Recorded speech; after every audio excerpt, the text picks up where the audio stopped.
Refuge. The Refuge is working in partnership with many other organizations and agencies on trying to network folks that are doing invasive plant work, and eventually we might broaden the scope to invasive species in general. Right now there are a number of kind of established invasive species partnerships in various parts of the watershed, as you can see on the first slide here. Various scales and throughout the watershed.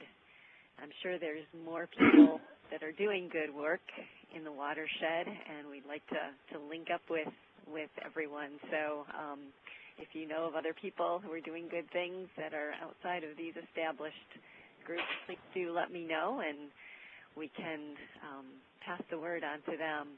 You can contact us through our coordinator, Tessa Dowling, at the email address on the slide here. We do send out regular news briefs that tell about things that are going on, notices of these webinars and other things that are happening in the New England area. So before we get started, I think it might be a good idea to check and see who all's on the line here, the watershed, or what part of New England if you're not in the watershed. So if you wouldn't mind going around and introducing yourself, that would be great. Can I interrupt a minute, Cynthia? This is Florence. Sure. Did you, I'm sorry, I was away for a couple of minutes. Did you do an introduction? I'm just introducing the group here. If you'd like to introduce the technical aspects, Florence, that would be great. Okay, because we have not started the recording. I didn't know if okay. Well, let me just do that real quick right now. I wanted to introduce the, I'm sorry, I'm a little disoriented here. So I just want to introduce the technical aspect of this webinar, and that we are going to be recording today's webinar. And so if you could put your microphone on mute, except when you're asking a question, that would be great. And we'll be sharing that recording with everyone. Cynthia will share that in an email, so you'll be able to share that with colleagues that weren't able to join the call today. I guess that's about the technical aspect from here. And yeah, I'll turn it back over to you, to Cynthia, to do the introductions. Okay. We'll start the recording. We'll start the recording now. Okay, and I want to thank Florence and Tom Luther from the Forest Service. They've made the technical aspect of holding these webinars possible. So again, this is a partnership in the Connecticut River watershed, and we're working to network folks. After the webinar, the steering committee for the group will be having a meeting under another conference call number. So I'll be making an announcement as to what that call number is for anybody who might not have gotten that and might want to sit in on the call.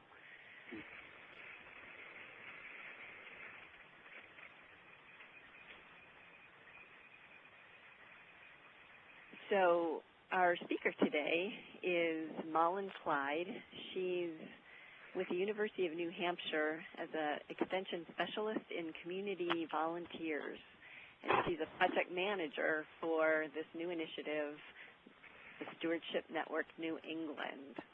And what Malin hopes to do today is fill us in on what this program is all about, and in the process, she'd like to try to get a sense of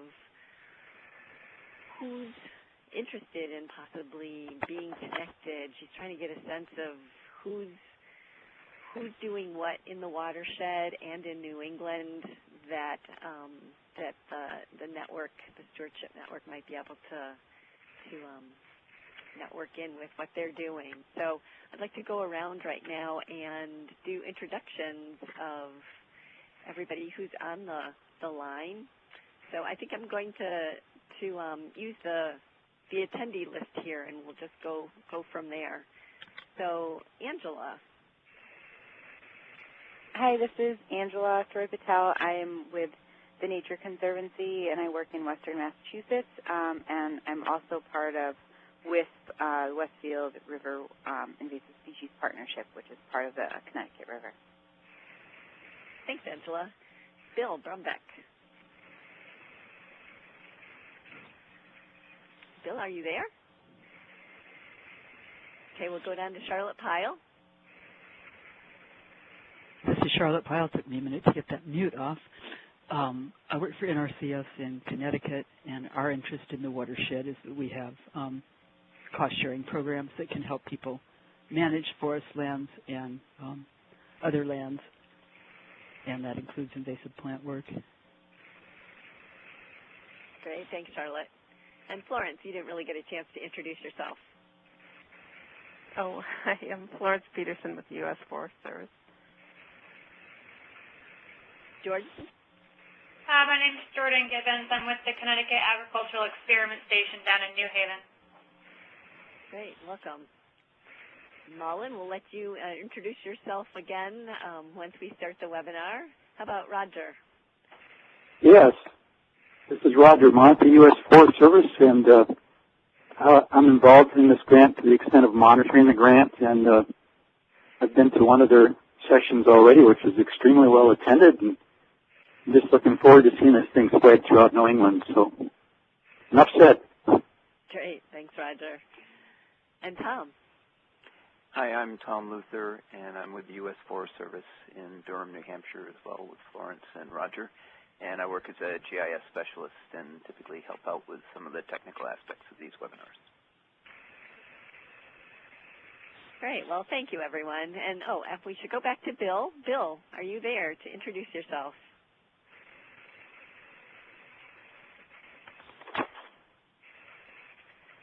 Bill is the Cynthia, this is Tessa. I'm trying to get on the webinar. I can't open the link. I don't know why. Oh, that's too bad. Yeah. Not quite sure what to do. Tom, do you have any suggestions for her? Let's see, are you operating on a Macintosh or an IBM computer? No. Is it a PC or? It's a PC. Yeah, it's a PC. And I mean, I have the link, but I've been copying and pasting it into Internet Explorer because I've heard it works better in that, and it just sends me to the thing that's trying to get me to download it. Yeah, you might have to download a software piece to get it to run on your computer, so I would go ahead and allow that. Yeah, except that, I mean, I've done it before without having to download anything.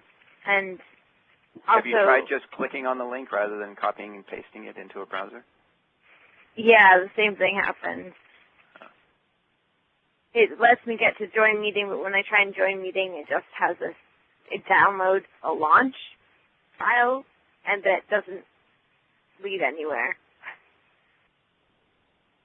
It won't let me actually open it. It just opens the same page of join meeting. Well, unfortunately, I don't have any suggestions for you right now, so I would suggest that maybe we just proceed, and the webinar will be available for viewing afterwards. We are recording it. Right. Yep. Okay, thank you. So if you just don't mind just listening in, Tessa, in the meantime. And later. Thanks. Maybe this is Malin, Cynthia. Maybe Tessa could tell us, or maybe for my help, who are you, Tessa? Or where are you based? Oh, so I'm the invasive coordinator for the project. My name is Tessa Dowling. Taking over from my sister, Zara Dowling. Oh yeah, right. Got it. Okay. Thanks all. Okay, Malin, I think you can take it away. Great. Well, I'm sympathizing with Tessa because I had the same problem earlier today when we were test running this. And I did finally get on in a web version, but I'm going to have to say next slide to Florence, who will advance the slides. So, brilliant. See, we're working seamlessly. So I'm happy to be here talking about the Stewardship Network New England. And I loved Roger's introduction, making us seem like we're going to, take over all of New England immediately. Perhaps you'll see by the end of this presentation that we're only just getting started. So I'm looking to hear from you all a little bit broader perspective of what the needs are of some of your partnerships or your organizations related to stewardship, because that's where we are now, at least in New Hampshire. We're really scoping to see what the most important things that the Stewardship Network could be working on in the immediate future. But we did name this initiative the Stewardship Network New England, not New Hampshire, with the idea that we want it to have a broader scope. So I know that you all are in other states aside from New Hampshire, but that's actually great. So I'm really encouraged by the interest, but also would love to hear some of your perspectives, maybe at the end or as we go along. I please encourage you to just turn off mute for a second and interrupt, because we're a really small group. I don't see a problem with that at all. So just stop me, and we can have questions or clarifications along the way. So I am a staff member of UNH Cooperative Extension, and although my title is now Specialist in Community Volunteers, my background is in natural resources. So I've been coordinating something called the Coverts Project in New Hampshire, which is a group of community volunteers who are people on their conservation commissions or working for land trusts or somehow involved in community natural resource issues, and they come to this training program, and then they become part of our network of cooperators, very similar to the Massachusetts Keystone program, or I think in Connecticut it may still be called the Coverts Project. But these are sort of woodland steward type of volunteers. So that's what I've been doing for many years. That's where that's where the impetus really is for the Stewardship Network, comes out of my experiences in that program and other extension volunteer programs that we have. So the Stewardship Network, you've heard that now a couple of times, that term. I don't know how many of you folks know that. I'm going to assume most people don't know exactly what the Stewardship Network is. So, but the Stewardship Network is a nonprofit that's based in Ann Arbor, Michigan. But it's also, the Stewardship Network is a concept and an approach to collaborative environmental work, and that we've been really intrigued by and been watching it. And I know Cynthia and maybe others have been listening in on what's going on in the Stewardship Network for many years, and just really intrigued about how that approach could be used here in New Hampshire, but also hopefully in other places around New England. So it sounds like most of you are staff from organizations.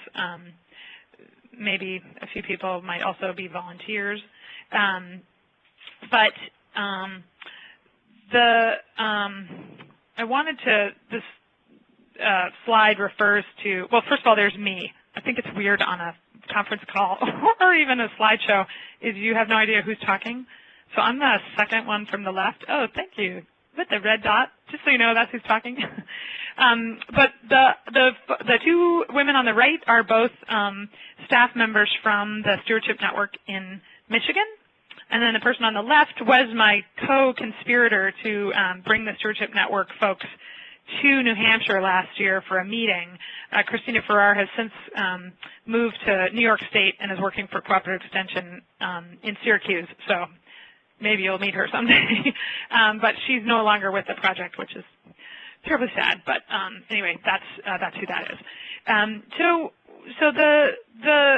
I'm wondering if anybody, I don't think, maybe Florence and Cynthia, I think, were both at a meeting last year in September of 2012 when the Stewardship Network staff, Lisa and Aaron, visited New Hampshire in the facility around Great Bay.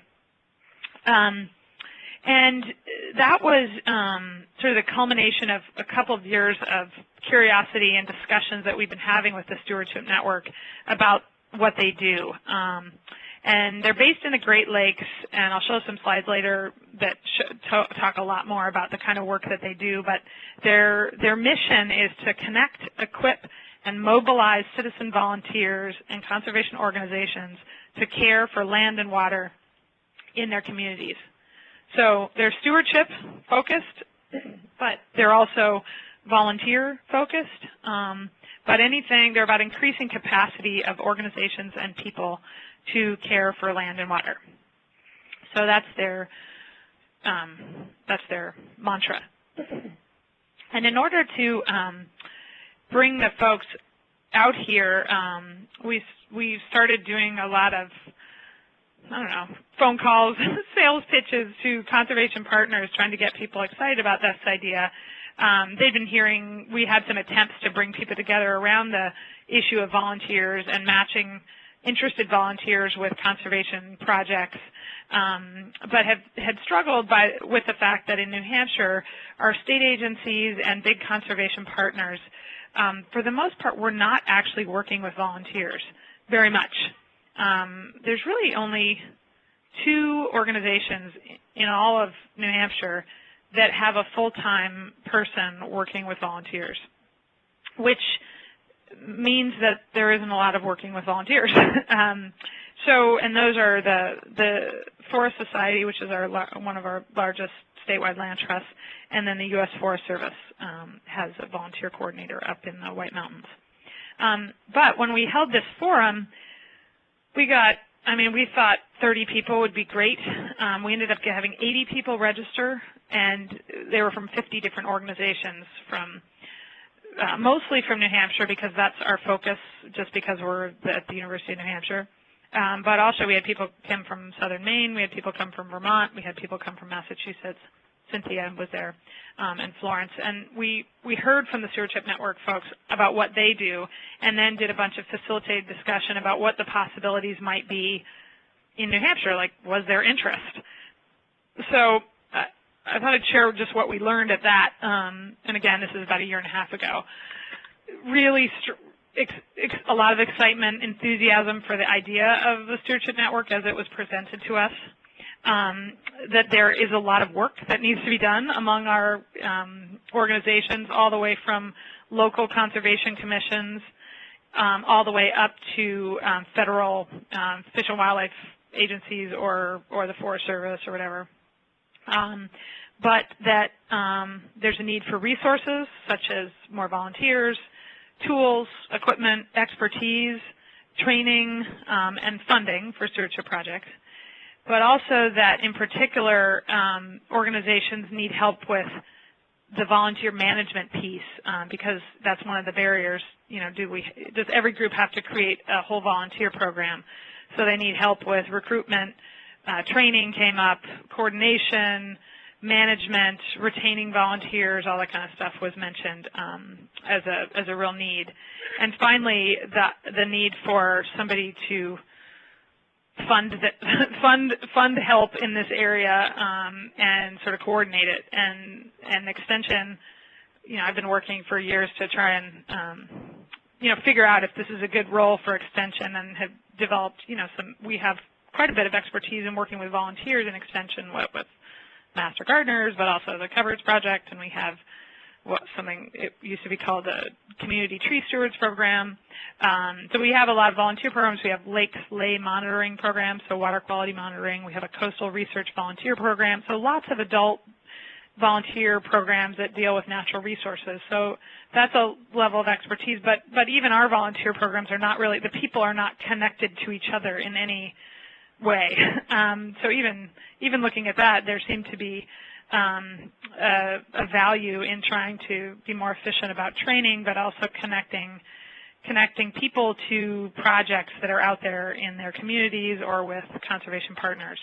That was a missing link. Before I keep blabbing on, does anybody have any questions about what we learned, or that process? This is a picture of that meeting. Everybody's got their hands raised. Does anybody have any questions? Okay, hearing none. So we use that sort of momentum and enthusiasm to apply for several avenues of grant funding to try to bring the Stewardship Network concept from the Midwest out to New England and to New Hampshire. And we were really pleased to hear in June of this year both of the proposals that we had applied for 3-year funding were both successful. And one was a U.S. Forest Service CARP grant, which was really to work with conservation groups and agencies on stewardship and to partner with the Michigan Stewardship Network nonprofit. And then the other grant was a little bit of a different take on it, which was to also build the network, but to be working with citizen science groups to try and bring those volunteers together, but also to bring those programs together. They're actually even more disparate and buried in their organizations and not connected with each other even than the stewardship organizations and efforts. So that was a proposal through New Hampshire EBSCOR, which is EBSCOR stands for the Experimental Program to Stimulate Competitive Research. It's basically a program by the National Science Foundation to increase the amount of competitive research that's going on in New Hampshire. Other EBSCOR states, I'm sure Vermont is one, Maine is an EBSCOR state, Rhode Island, Connecticut and Massachusetts are not because they have big, huge research institutions in them. But anyway, that's actually a really neat aspect. So it's building the same network but working with other partners. So we're doing both of those things, which makes it kind of exciting from the most simple fact that I think it offers a more interesting group of potential volunteer projects for the people in the network because environmental science volunteer work is not that different from environmental stewardship work, even though the organizations might be different. People just want to help the environment, and it may be just a level of commitment. So anyway, I can talk a little bit about that later. But we got these 2 grants this summer. We got word of that. Next slide, please, Florence.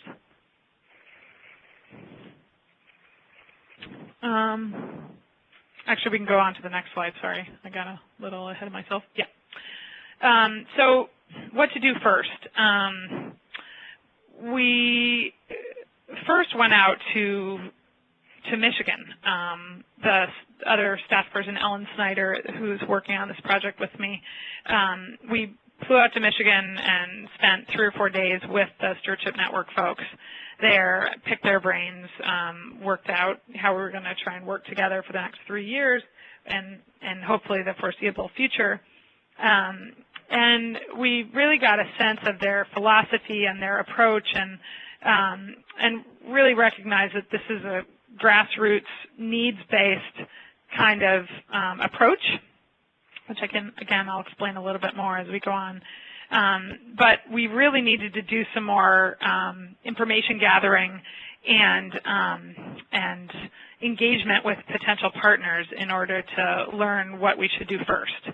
So we got another small pool of money from the New Hampshire Charitable Foundation to fund a series of 5 meetings. We're working around the state. They're based on some of the interest that we got a year ago. So we picked 5 meeting spots around the state, including very far north up in Lancaster, all the way down to the southwestern part of the state, 1 meeting in the Seacoast. We're going up to the White Mountains, and there was one in the Upper Valley, although not right at the Connecticut River Valley, but there were a lot of people that came from Vermont and that whole central New Hampshire corridor of the Upper Valley. We've had 4 of those 5 meetings already, and we're working with the extension people in civic engagement, which has been really fascinating, and they're really good at facilitated discussions, and they've really been a lot of listening, and they're helping us figure out questions like where should we start, what are the biggest needs, where might there be local leadership, who's the most interested, and we're asking questions about things like what resources do people need? Again, maybe more in detail than we got last year, but what kind of projects have they done or do they want to do? Who's really enthusiastic? Who has the most concerns and what are they? Again, where there might be leadership and capacity to participate in a regional collaboration, which I think brings us to the next slide. So that's a little history of how we've gotten to this point. But really, I haven't really explained what the heck the Stewardship Network does in Michigan, but also, what we're hoping to emulate and what we want it to do here. So again, increasing the capacity of conservation organizations, agencies, and ecosystem researchers to engage with volunteers in the care and study of lands and waters. So it's definitely about stewardship and science and volunteers. So a few of the phrases that I find myself using, which may or may not help you understand. We want to make volunteering on behalf of the environment easier for anyone who wants to do it. So schools, Boy Scout troops, church groups, businesses, maybe some of those non-traditional conservation audiences, but also our own members to, in all of our partner organizations to be able to find out what's going on other than just waiting for the opportunities in one organization. So making it easier for people to know what kind of environmental volunteer opportunities are out there and making it easier to get involved. We want to see that there's more stewardship work and more environmental research being done on the ground. So increasing capacity to get work done. So it's not just meeting, it's about doing. Some of the examples of the kinds of projects that we've been hearing about here include invasive plant work, which I know is something obviously of interest to you folks, but also in New Hampshire we've had the pace of land protection in the last 20 years has been huge, but a lot of that land that's been acquired has no public access. It has legal public access, but it has no trails, no parking, no anything like that. So there's a lot of interest by conservation groups and towns and places, people that have acquired land to actually put in some infrastructure so that people can actually interact with their conservation lands. Monitoring, so it could be easement monitoring or trail corridor monitoring, wildlife monitoring, habitat mapping, invasive plant mapping, water quality sampling, phenology monitoring, those kinds of, other kinds of environmental research. All of those would come under the concept of stewardship, depending on what our partners need. And that kind of brings us to the fact that this is based at UNH Cooperative Extension. We really love and respect volunteers, but UNH doesn't own land. Actually, we own a little land, but really, we don't have the projects. And that's something that I really have struggled with for about 15 years working with these coverts volunteers as we train these amazing community volunteers, some of whom are able to make use of that training in their communities, but they're not always well matched with the needs of conservation organizations or public agencies or state parks or the Forest Service. There's not always an easy connection, and part of that is because our groups are not really set up to work with volunteers. So my sense is there's a lot of interest in helping, but we also need those groups and partners need help to make themselves ready for engaging with volunteers. So one of the other main pieces of this is this online hub, and I'll show you that a little bit more explicitly in a minute, as well as, and I think I'll hold off on the description of this until a little later, but something that the Stewardship Network calls clusters, which are these regional collaborative groups around which they're doing collective projects, but also planning work and hosting trainings and other things like that. So I'll describe that in a couple slides from now. Next slide. So does anybody, before I show you some examples of some of the stuff I'm talking about. Does anybody have any questions? Malin, this is Roger. Oh, hi, Roger. You mentioned mapping as being one of the big things that they like. I'm assuming you're meaning GIS mapping, that kind of stuff? Well, that's the kind of projects that conservation organizations are saying they need help with. And I don't think it's actually GIS mapping. It might be people going out there with their GPSs and mapping where trails are or where problem areas are or where patches of invasive plants are. So I think that's what I was talking about. Does that make sense? You. Does that help? Okay.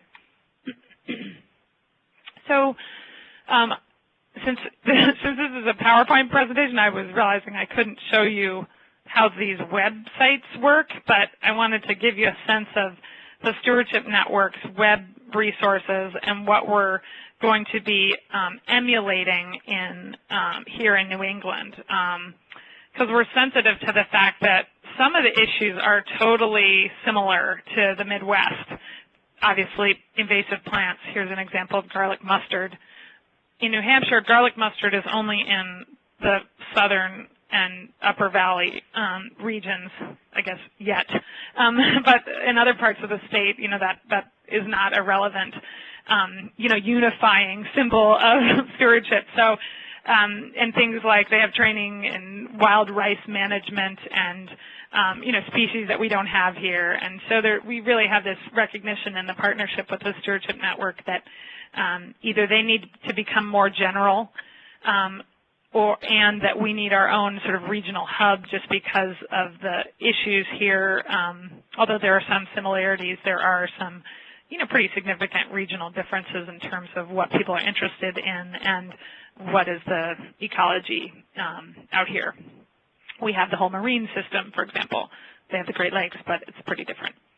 So this is their events calendar, which, as you can see at the top here, one of the big buttons is submitting an event.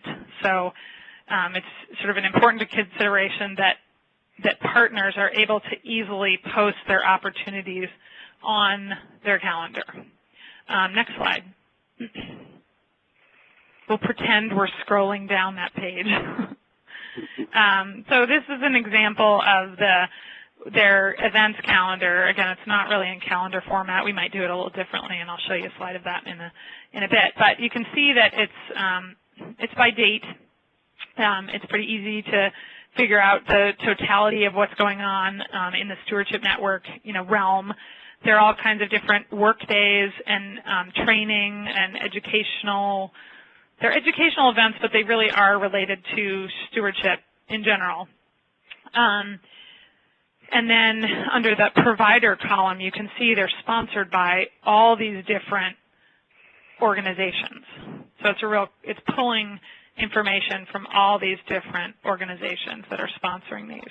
A little description of what the format is, where it is, and then this link that takes you and allows you to find out more as well as to sign up. And you can either sign up through this system and your preferences and things are captured, or if the partner organization has its own ability to register people.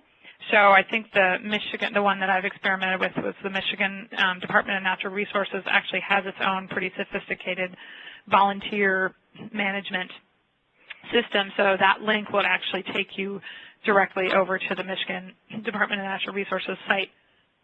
But in most cases, these are small organizations, and actually the value for them being able to actually have their volunteers or participants register through this site is a real benefit.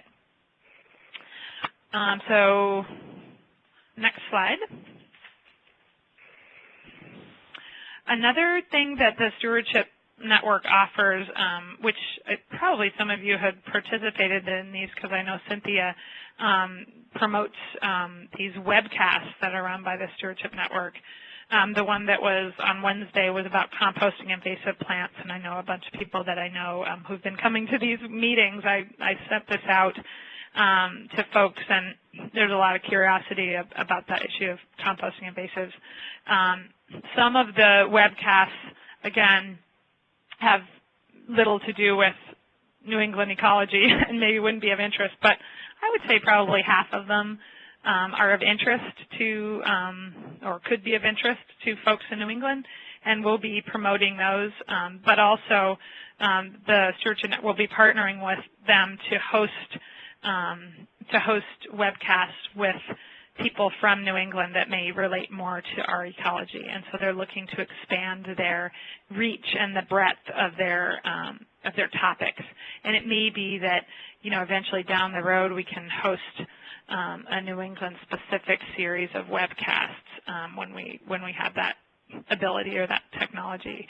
They do a really nice job of moderating it, so it's almost like a talk show or something. So if you've had the chance to participate, then those are kind of cool, and the archives are show the breadth of the kinds of topics that they talk about. Okay, next slide, please.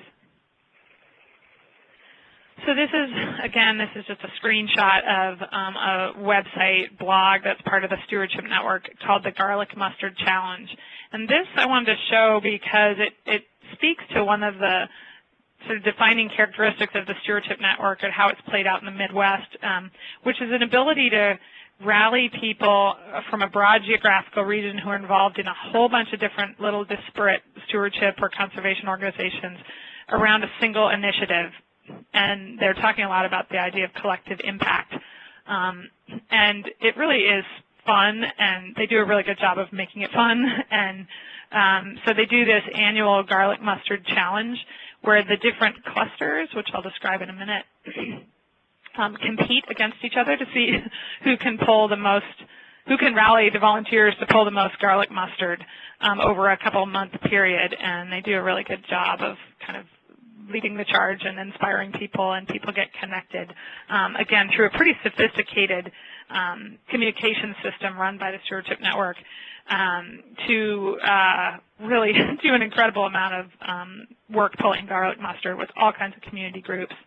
And they have different categories for large organizations and small organizations, and something that I thought was really interesting this year, I think, is the first time they started having a competition for the cluster that found the most garlic mustard-free sites. So that negative data, which is so hard to involve volunteers in evaluating because nobody gets excited about not finding anything. But if you can get a prize for not finding anything, it might be a way to at least it's the best idea that I've come up with or I've heard about. So anyway, I think that's pretty neat. We've been talking about this with a group in the Seacoast. We brought together a group, Roger was there, of conservation organizations based in the Seacoast, and garlic mustard, that's where I live. And I've been seeing garlic mustard the last couple of years where I never saw it before. There's a lot of interest in this. It's an early detection species. I think some people might have heard Rachel Stevens from the Fish and Game Department in New Hampshire talk about this tool, this sort of modeling tool that we've done for what are some of the invasive plants that might be worth working on in southern New Hampshire, and garlic mustard is sort of on that list, so that for a lot of us that sort of validates participating in this. So I think there's actually a group of us that are going to organize volunteers this next Malin, spring. Yeah. What kind of prizes do they give out? That's a great question. We have to think of some good ones. Do you have anything, Roger? I was just thinking, the LL Bean company up there, they have these grants, and I bet you they'd love to be tied into something like that. Too. Oh, that's a great idea. Well, I know that when I was working in the Midwest, sometimes the prizes were things like, well, the buckthorn there grows really big, so they would have volunteers make furniture out of buckthorn wood, which I thought was really funny. Of course, buckthorn doesn't grow that big here, or maybe it doesn't in New Hampshire, but I thought that was pretty funny. So they have a good sense of humor. But maybe we could get some really good swag as prizes. I like that. So I guess this is something that they've done out in the Midwest, but in thinking about this in the last couple of years, I think that there's some other, there's other exciting potential value in the ability to do something collectively across a large geographic area. And there's a lot of research questions that, are totally unanswered at least in our state, where the question is unanswerable without a huge group of people going out there and looking. And I think it's daunting now because our groups and our people are not connected in any way, but I think there's a lot of potential power to,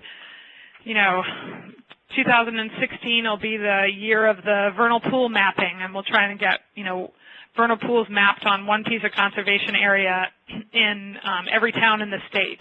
That's something doable with 500 volunteers or 5,000 volunteers across the state, but it's impossible now. And I know that's not the case in other places in New England, but that's something that that doesn't exist now in New Hampshire, and I think it could very easily. We have protocols, we have all the tools in place, we have expertise, but we don't have the ability to pull people together around a collective project yet.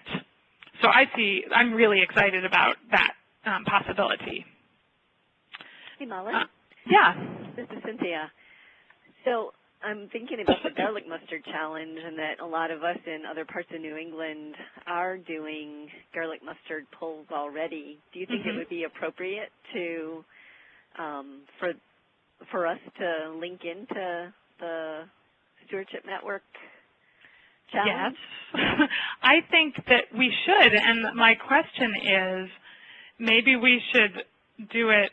Maybe we should all do it as New England. We should call ourselves an emerging cluster or something, even though I'm not sure how. My next slide is actually about clusters, so Florence, maybe you can skip the,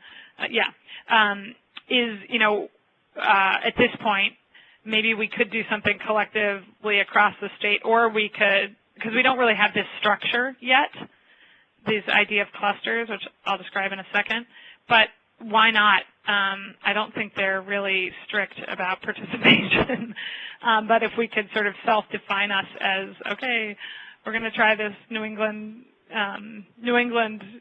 participation, but I can talk to them about that. If there are groups, maybe we could float that as an idea. See if we could get one leader in every New England state, or maybe that's too ambitious. I don't know. Maybe it's just all of us reporting our bags separately, and if we're from New England, that they just count us in that tally. Yeah, but and Malin, there are some groups that might be what would be considered as a cluster, like some of the cooperative invasive species management areas that could be subgroups within the New England network. So it's just something to think about anyway. Yeah, and Malin, we are actually already listed on the Stewardship Network site. If you look at a list of their clusters, we're listed as something like the newly emerging New England cluster or something like that. So we're on their site. Yeah, I know. And we've been talking about that because, this is sort of getting in the nitty-gritty. We talk to them every week. So, we have a very close, we're developing a, close relationship with them. And what we've said is we're not yet sure how people in at least New Hampshire yet want to organize. And I can share a little bit more maybe at the end of this about what we're learning at these events that we're holding. And I really am curious from you all, because you've been working in these regional collaborative groups. I haven't seen it be a super exciting concept everywhere. And I think that's kind of interesting. We'll see how the data play out. There may be more enthusiasm than I'm observing anecdotally, but people don't yet quite get the idea of these regional collaborative groups. And you can see this this slide on the screen, and it's a little bit hard to understand the scale. People sort of know how big Michigan is, right? It's a lot bigger than New Hampshire, but they also have. They have better transportation corridors, they have a lot more roads, and they have a much higher population. I think the population of Michigan is 14 million or something, and New Hampshire is 2 million. I don't know what New England is. Probably a lot more than that, right? Many, many, many millions. But it's hard to understand how big our collaborative groups might be, and I think the jury is still out on that. They could be really small. They could be much bigger. And so far, we're trying to keep the door open about whether we need to have these created immediately at all. So maybe I'll describe what the clusters are about in Michigan, just to give you a little bit better idea. So each of these clusters, the Stewardship Network started in Washtenaw County, which is the blue square down there, I think. It's the county around Ann Arbor, as a way to bring together all the groups doing stewardship of land and water in that region. So it started as a regional collaborative, and then it's just sort of built beyond that based on that model of regional collaboration. And you can see some of them are really small and some of them are really big. So they have done, both ways have worked.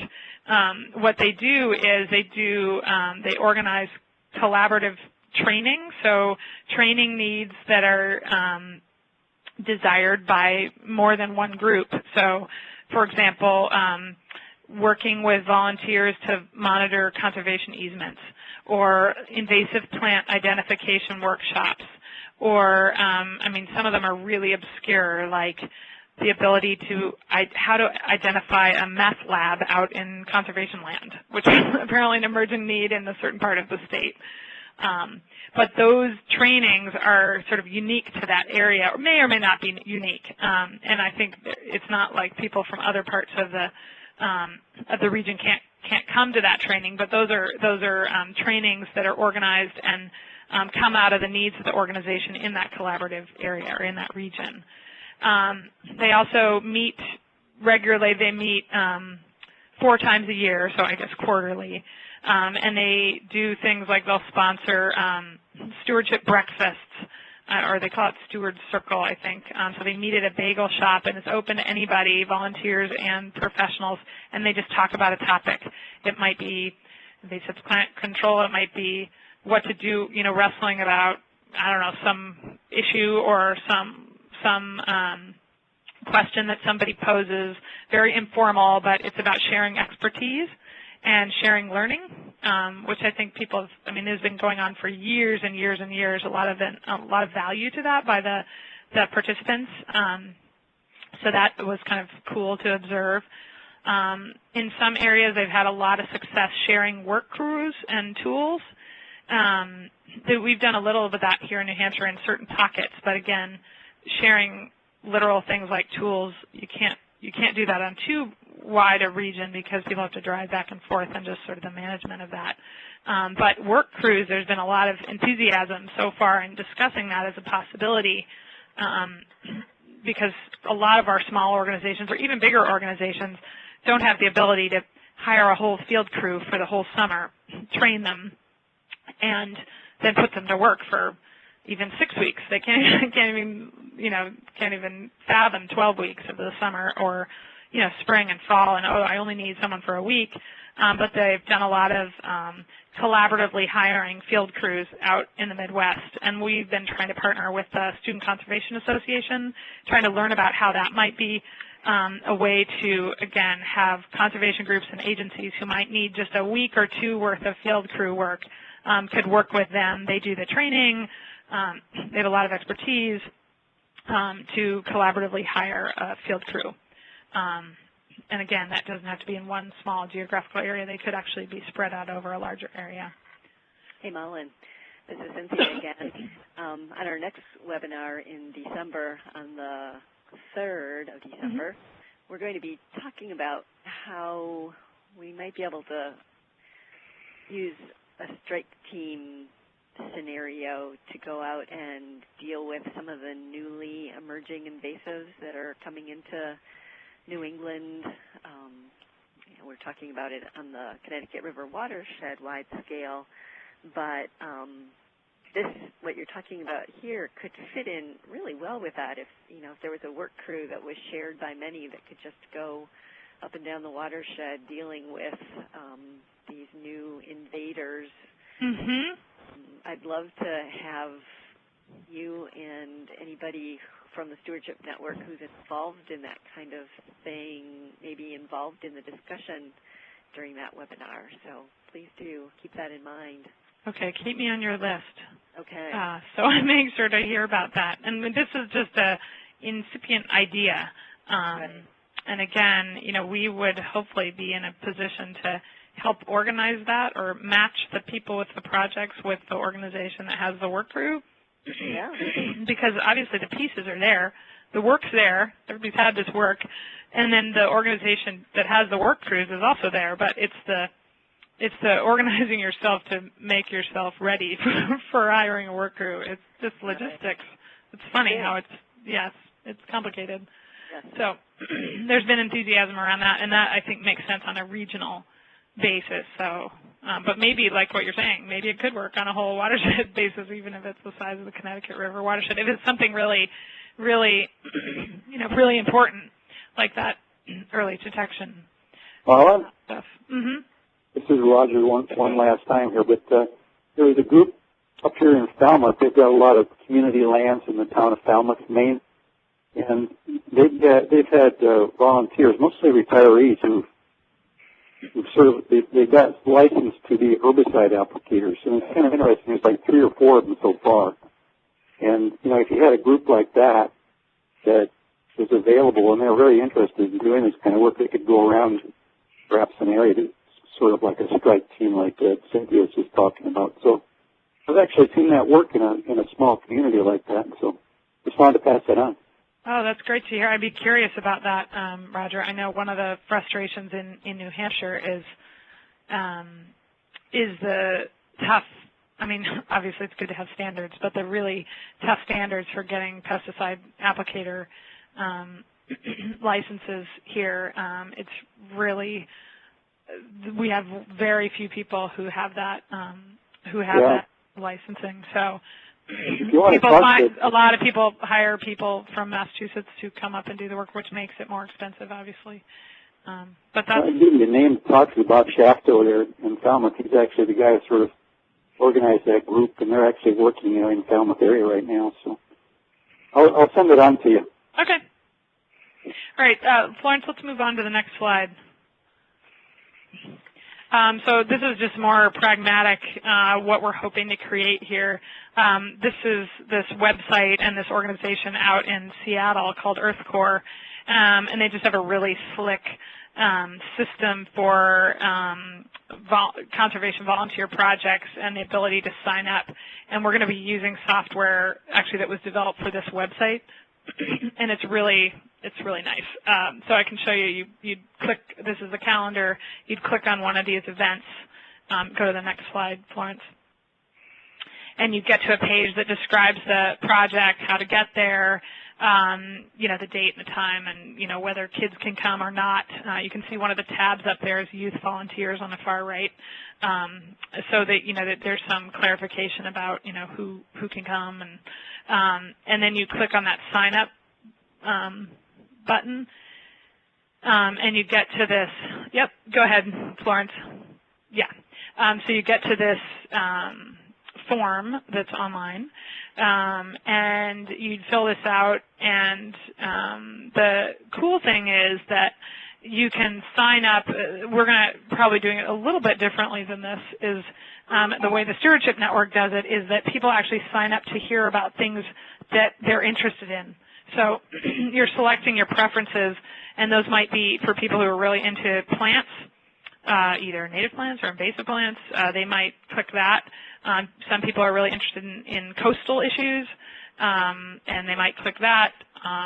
We don't want to have too many categories, but we're sort of field testing based on the data we're collecting about what people's projects involve, trying to find 5, maybe 6 categories that can capture everything that we at least think of right now for projects so that people can sort and hear only about things that they might be interested in, or they can hear about everything.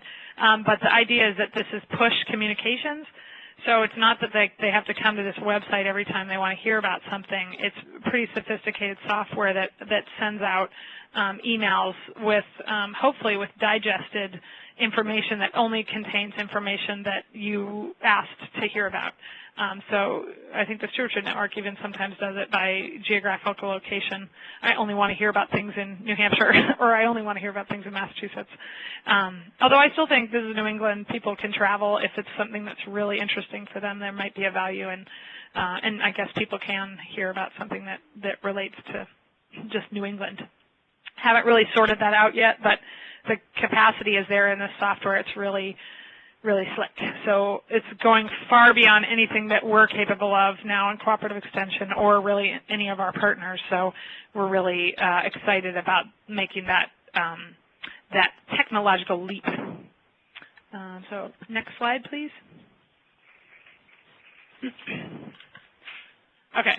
So this is sort of the breadth. This is a slide that I got from the Stewardship Network with their tagline, pulling together for nature. These are the kinds of things that the network does in Michigan. So they do a lot of trainings. They do work days, or they help organize or make possible work days, and they help promote work days. They organize and help facilitate these local clusters, the stewardship clusters. They might host and advertise these steward circles, which is like the breakfast around that people gather around a certain topic. These collaborative or combined field crews, like you're talking about, maybe Cynthia, this sort of SWAT team approach. They have them for around both stewardship work days, but also and invasive plants, but also prescribed fire, which is an expertise of some of the groups in Michigan. They do a lot of that with prairie restoration. But then, of course, there's tons of groups that don't have that expertise, so they share that resource in some way. I don't quite know exactly how it works. If there's money that changes hands or not, I'm not sure. They do contract stewardship services, some of that. They also help coordinate work days, volunteer work days, and I think they do that for a fee. So it's sort of like consulting. And then they have that webcasting program. So that's how they describe, at least for now, the breadth of their work. And what we're trying to look at is, okay, that all sounds great. We want all of that. What should we do first? And all of this has emerged out of the needs of the organizations in the Midwest. But we really need to know what the needs are in New England, or we're starting with New Hampshire. But I have to imagine it can't be too different in the surrounding states. So I'm really curious to hear how this resonates with you all. And again, Extension is going to play a role in coordination and communication and the volunteer management piece, but we don't have the projects. So we're really trying to build that network of partners and groups that have the projects and reaching out to researchers through this EBSCOR network to find out about the citizen science efforts that need volunteers. And again, also looking out for volunteers who are the doers and the local leaders and the motivators. So we really want to, I asked Lisa Brush years ago, is this Stewardship Network thing, is this a network of organizations, or is this a network of volunteers? And she said, it's both. So keeping that in mind, we really want to focus our attention on both of those sort of elements of the network. So we're using this fall and these meetings to figure out what our partners and volunteers are most interested in, what elements are the most needed in the network. So my last slide, which is a whole bunch of words, I just thought I'd let you know the types of facilitated questions that we're asking in these meetings, because I think Cynthia has participated, Roger has participated. I'm looking at the participant list here. I think you two are the only ones who've been in one of those. But we are doing we're synthesizing all of the comments, ideas, cautionary tales, lists of stewardship projects. Everything that's come out of that is being transcribed and going to be synthesized into a report with some recommendations. And this is all being done by our community engagement people who are really good at it. But I think that I can, just as an example, that's going to be made available to anybody who wants it, including all of you. So if you're looking at needs assessment, if you want some needs assessment data about, what are the stewardship needs of our partner organizations? Again, most of these are in New Hampshire, but some are a few are in Massachusetts, a few are in Vermont, a few are in Maine. I think that it will be issuing this report and hopefully doing some other publication stuff around it, because it's really interesting what we're hearing and the diversity of needs that differ quite strongly from place to place around the state. The themes are kind of different. What kinds of organizations are seeing the need for this, and other organizations, maybe larger organizations, may not see the value of this as immediately. So we're just learning some really interesting things, and so I just put that out there that we'll be making this available in January of this year with all the accompanying data. So if people are interested to hear what, and it represents, with 5 meetings, I think we have over 140 participants, and those are probably coming from, I'm just totally guessing right now, I think it's over 100 different organizations that go, range from a small local volunteer group all the way up to the, U.S. Forest Service or U.S. Fish and Wildlife Service.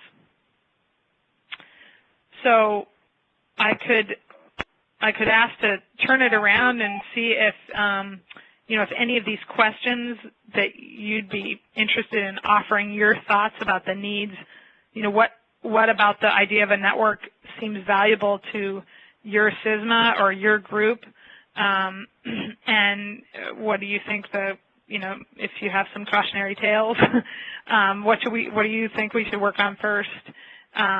Hopefully, do you think this is a good idea from where you are? Any of those sort of questions. I guess I'd love to turn it around and stop talking.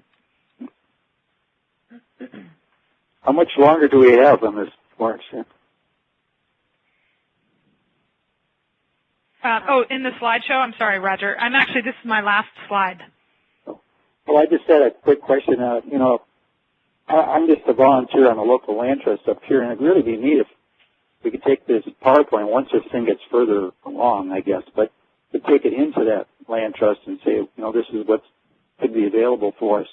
So I'm thinking, you thought about having train the trainers? I mean, these 140 people I know you've already met with that can go out and show other groups what will be available in this regard. Well, I will say that I'm not sure I feel ready to do that because, of course, we don't actually have anything to show for our efforts yet. But I do have, so in both of the proposals that we wrote, we have in year 3 this idea of taking this out on a traveling tour once we have the infrastructure built and we have a sense of, are we creating clusters or are we creating links or smaller regional networks? Where are they? We'll have some experience tested that will be going out in year 3 to try to inspire, regional collaborative groups in all the other New England states. So we have money to travel, basically. So that's the idea. I don't feel necessarily ready to do that. Just because we need to road test, particularly the collaborative conservation, regional collaboration effort. I think the online hub will be available to anybody across New England pretty quickly. Okay.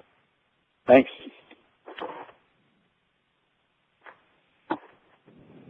Anybody else have any thoughts or can describe the lay of the land in, Massachusetts? It sounds like there's a couple of people in Massachusetts or in Connecticut.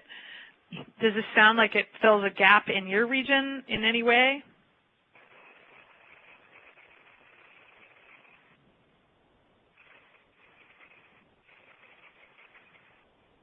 If anyone's talking, I can't hear it because they are on mute. So far, I don't think they are, Malin. And okay.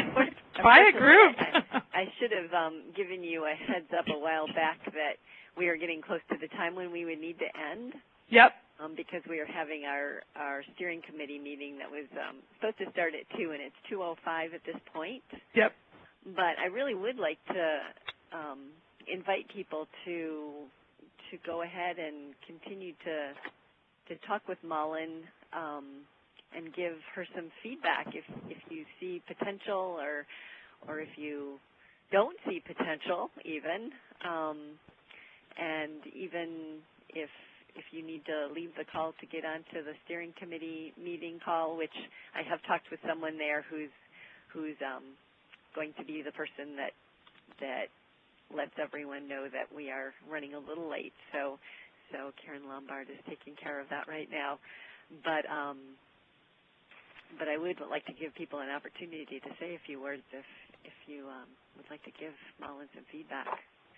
And by email as well, that would be another option once you've kind of digested all this.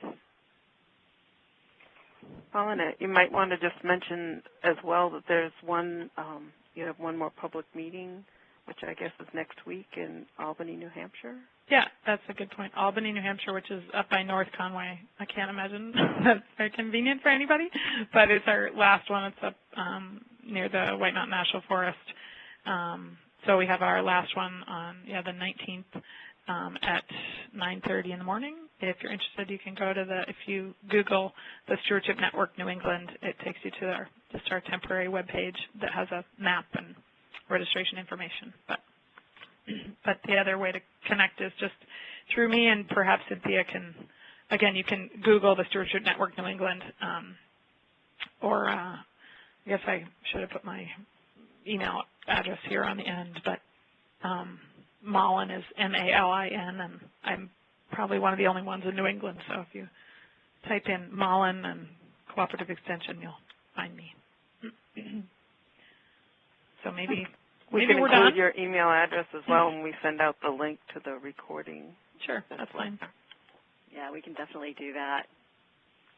I think it's really important, just to have these references. It's like every group has different needs, but if there's some way that it can be made known again and again that different people are doing different things within a group, might not actually want to work as a partner but can be inspired, and then in being inspired might want to turn around and become a partner. But I was looking at that website, the Earth Corps, and that's marvelous, and I had never heard of it before, and I think it's just really important to do as you're doing, get out there and say things. I'm inspired by that website too. Even it's just so beautiful, but also just the way they're highlighting youth, and volunteerism, and it's really got a really nice flavor to it. It doesn't seems boring. It's not boring. It looks fun and engaging. So I think they've been really successful at engaging the public to do conservation work. I think there's a growing number of young people, even college-age students, who are graduating and realizing they don't have any work experience, and that the economic climate is so bad right now that they need to get more volunteer work under their belts to be able to claim some experience on their resumes and get themselves a little bit more competitive. So I think that this could be a really good way for them to tap into opportunities.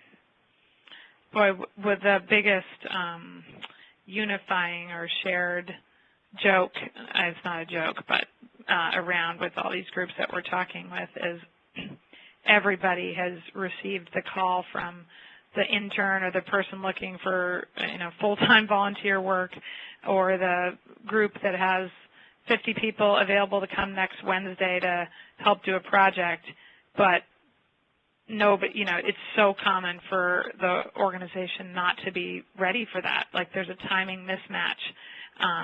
And, the ability even just to be able to point people towards an organized calendar of stuff that's going on is a way to keep those people engaged, because everybody hates turning them away just because they don't have a project right then.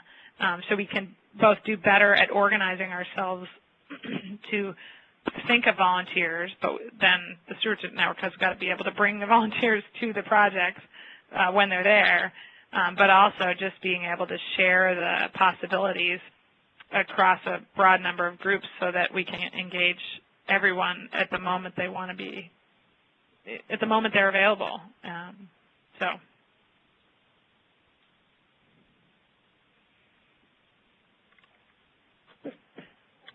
it sounds, maybe Cynthia, it sounds like maybe that's a wrap. Yeah, it does sound like it. So thanks so much to everybody for tuning in, and thank you so much, Malin, for filling us in on this new project, and I look forward to seeing how it develops and how we can get involved. Great. Thank you so much. Okay. And for those of you who are on the steering committee for the Connecticut River and Watershed Invasive Species Initiative, or those who might like to just tune in to our meeting, you're welcome to do that. If you don't have the phone number, it's 877-461-9581, and then the passcode is 31070432, and then you hit the pound sign.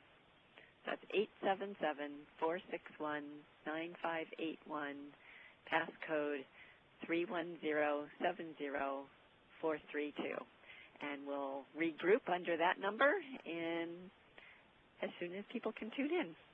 Talk to you then. Take care. Bye-bye.